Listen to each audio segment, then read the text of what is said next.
В объединении пансионатов «Курорт Пицунда» отремонтировали 5 этажей корпуса Амзара. Работы велись в межсезонье на собственные средства курорта, привлеченные за счет предоплаты от туроператоров. По словам министра туризма Астамура Логу, отремонтированные номера хорошего уровня и качества. 5 этажей – это всего лишь 80 номеров, 9 квадратных метров один номер, и там не было ни санузла, ни душевой, это все было общим на одном этаже. И, к сожалению, есть еще такие корпуса у нас и этажи, где даже в таких условиях к нам приезжают люди. Но еще раз повторюсь, если мы как министерство говорим о сервисе, о повышении его уровня, конечно, те ведомственные, скажем так, отели и пансионаты, которые есть, они должны быть на совершенно другом уровне. В прошлом году отремонтировали 3 этажа. Таким образом, суммарно отремонтированных этажей 8. В корпусе Амзара еще 6 этажей нуждаются в ремонте. Также фасадные работы, крыши, лестничные марши. Астамур Логу выразил надежду, что, несмотря на сложности, понемногу со всем удастся справиться. Курорт Пицунда, который в 2027 году отметит 60-летие, нуждается в масштабном обновлении и развитии, чтобы привлекать туристов круглый год, также соответствовать современным требованиям. При этом рассматриваются разные источники финансирования, от государственных программ до инвестиционных проектов. Мы собираемся переводить понемножку некоторые корпуса на санаторно-курортное обслуживание. Как раз вот именно Санкур, надо обратить внимание, в той же Пицунде есть пансионат Литфонд, есть Самшитовая роща, которые успешно показывают, как это направление развивается и работает круглый год. Поэтому мы должны стремиться именно к таким целям и задачам, но для того, чтобы все это реализовать, нужно, безусловно, привлечь большие средства.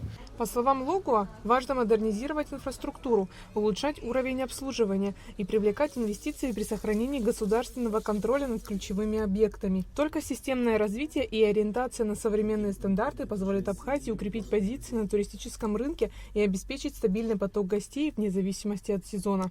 1300 номеров, 2600 человек одновременно могут сегодня здесь жить. Вот когда это будет круглый год, тогда, поверьте мне, 12 месяцев не летние будут кафе закрываться, открываться или рестораны, а они будут работать круглый год. Мы должны к этому стремиться. Как рассказал ИО директора курорта Пицунда Павел Киртбая, в этом году строители полностью перепланировали номера. Из каждых 3 старых тесных комнат площадью 9 квадратных метров сделали 2 просторные. Вообще у нас 7 пансионатов, из них это 6-й пансионат, где мы проводим ремонт.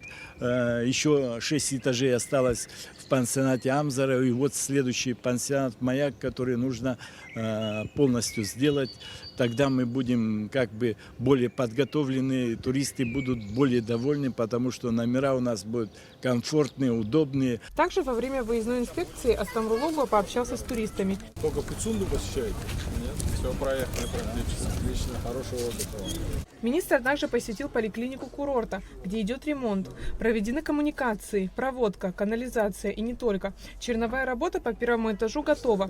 Ремонт производится по инвестсоглашению. Инвестор – гражданин Абхазии Даур Гадлия. Подрядчик, инвестор, 10 июля уже мы сможем, увидеть работающие кабинеты на 2-м этаже, где врачи будут принимать наших гостей, пациентов, горожан, любых тех, кто захочет обратиться в нашу поликлинику.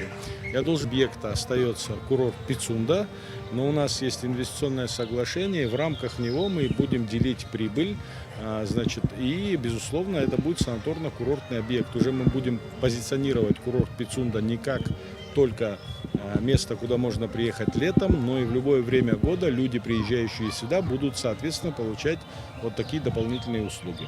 На 2-м этаже уже есть действующие кабинеты. Работа здесь близится к завершению. Будет переформатирована и работа поликлиники. Посетить ее могут как гости, так и жители страны. Там будут оказывать 18 медуслуг. Айлита Арутюнян, Ахрамичева, Абхазское телевидение.